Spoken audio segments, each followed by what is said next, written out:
ni per una banda, com diu l'Ajuntament, d'intentar millorar el tema de la contaminació, perquè no és així, perquè paral·lelament no s'està millorant el tema de la utilització de la bici, no es fan carrils bici, no es millora el transport públic, tot el contrari, o sigui, s'està afavorint l'ús del transport privat, amb més pàrquings. Llavors nosaltres el que fem aquí és protestar per aquesta implantació d'aquestes zones verdes, taronges i blaves, i el que volem sobretot és que la població s'ajunti, es formin assemblees i entre tots els veïns, o sigui, tinguin força per denunciar el que està passant.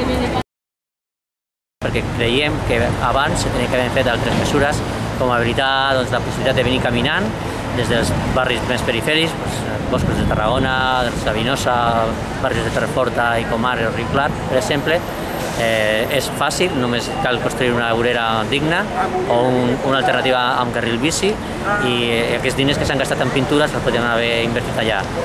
Per tant, el fet que hagi fet aquesta mesura només respon a un afany recaptatori de l'Ajuntament, que ho pagarem la gent que estem obligats a venir als centres a fer gestions, i per tant recau un cop més sobre la classe treballadora, la classe que està patint més la situació